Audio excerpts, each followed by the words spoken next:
Cycle tracks గా tech వీధులు నగరవాసులని గుప్పిట్లోకి తీసుకుంటున్న సైక్లింగ్ ట్రెండ్.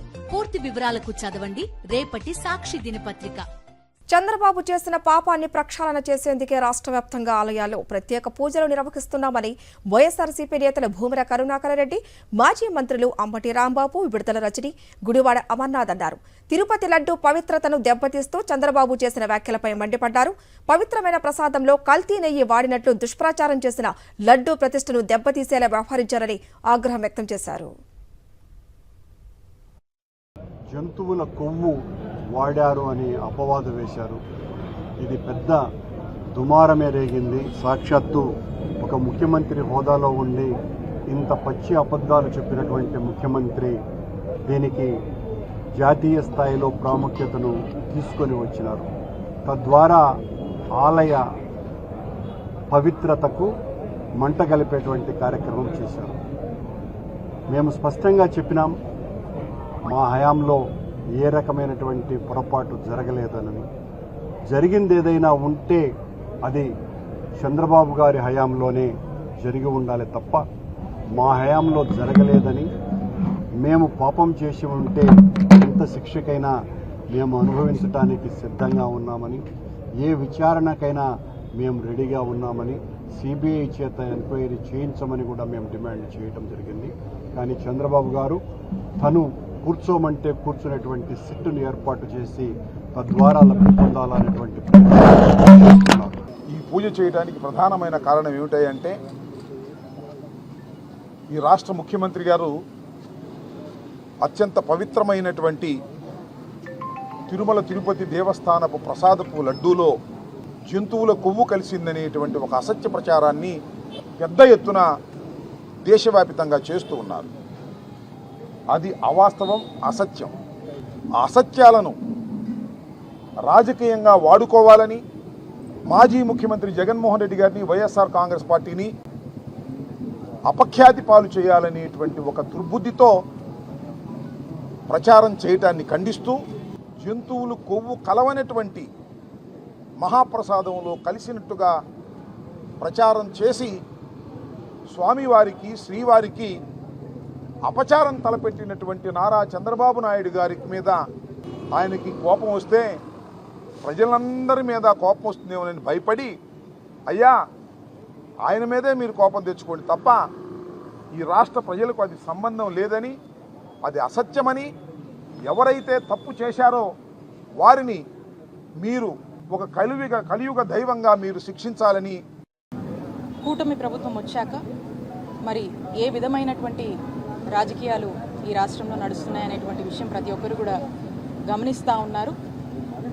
మరి 100 రోజుల్లో ఏ మాత్రము కూడా సరైనటువంటి పరిపాలన ఈ రాష్ట్ర ప్రజలకు ఇవ్వకుండా మరి కేవలం ప్రజలు దాన్ని చర్చించుకుంటారనేటువంటి అంశాన్ని డైవర్ట్ చేసేటువంటి ఒక అంశంగా అపవిత్రం అని చెప్పి ఈరోజు రకరకాల మాటలతో ప్రజల్లో లేనిపోనివి రకరకాల అభద్రతా భావాన్ని క్రియేట్ చేసేటువంటి ప్రయత్నిస్తున్నటువంటి కూటమి ప్రభుత్వాన్ని ప్రజలందరూ కూడా చూస్తున్నారు.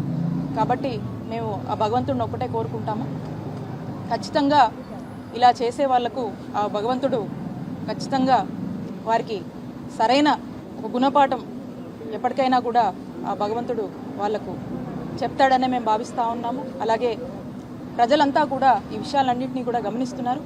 కాకపోతే కూటమి ప్రభుత్వం వారు అర్థం చేసుకోవాల్సింది ఒకటే, ఇలాంటి రాజకీయాలు సరైనవి కావు, ఇవన్నీ కూడా సమాజానికి అంత హెల్దీ కాదని చెప్పి హెచ్చరిస్తుంది.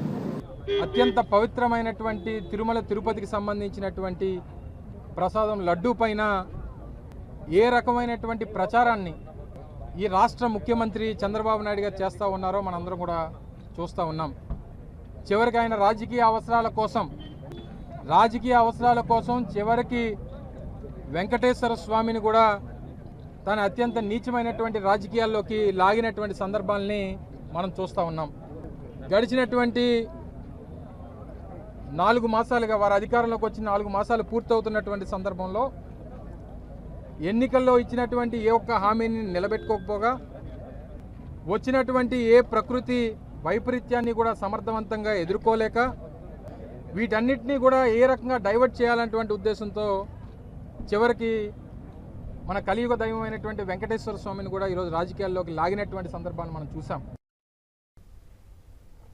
చంద్రబాబు నాయుడు గారు తన 4 నెలల పాలనలో వైఫల్యాల్ని కప్పిపుచ్చుకోవడానికి ఏ విధంగా లడ్డూలో కల్తీ జరిగిందంటూ తప్పుడు ఆరోపణలు చేయడం జరిగింది. ఒక పాపం చేశారు. ఎందుకంటే తిరుమల పవిత్రతకే ఒక మచ్చ తీసుకొచ్చే మాటలు చంద్రబాబు నాయుడు గారు మాట్లాడారు. దానివలన ఆ పాపం వలన రాష్ట్ర ప్రజలకి ఏమీ జరగకుండా ఉండడం కోసం, ఆ స్వామిని వేడుకోవడం కోసం ఈరోజు స్వామిని దర్శనం చేసుకోవడం జరిగింది. నిజంగా చంద్రబాబు నాయుడు గారు ఎంత ఘోరంగా డైవర్షన్ పాలిటిక్స్ చేస్తూ ఉన్నారో రాష్ట్ర ప్రజలందరూ కూడా గమనిస్తూ ఉన్నారు. చంద్రబాబు నాయుడు గారి యొక్క మనస్సు కళింకితమై ఇలాంటి వ్యాఖ్యానాలు చేస్తూ ఏళ్ల ప్రాశస్త్యం కలిగినటువంటి తిరుమల తిరుపతి దేవస్థానం ఆ వెంకటేశ్వర స్వామి యొక్క పవిత్రతని భంగం కలిగించే విధంగా ఆయన చేసినటువంటి వ్యాఖ్యలకు, పాప ప్రక్షాళనకు నిదర్శనంగా ఈరోజు అన్ని గుళ్లల్లో రాష్ట్ర వ్యాప్తంగా పూజలు చేస్తూ ఉన్నారు మా నాయకులందరూ కూడా. ఖచ్చితంగా ఆ దేవదేవుడు ఎన్ని చూస్తూ వాళ్ళకి తగిన బుద్ధి చెప్తారని మేమందరం కోరుకుంటాం. త్రిసభ్యులుగా ఉన్నటువంటి Telugu Desam party, Bharatiya Janata party, Janasena party ప్రభుత్వంలో ఉన్న మంత్రులకి వాళ్ళలో మార్పు రావాలని ప్రార్థించడానికి ఈరోజు ఇచ్చాం. ఎందుకంటే ఈ రోజున ప్రభుత్వం పేదవాడి ఆర్తనాదాలని వినే పరిస్థితిలో లేదు. ఏదైతే మేనిఫెస్టోలో చెప్పినటువంటి పథకాలను అమలు చేసే దమ్ము ధైర్యం లేక వాటిని కప్పుపుచ్చుకోవడానికి ప్రతిపక్షాన్ని మీద ఒక అభాండం వేశారు.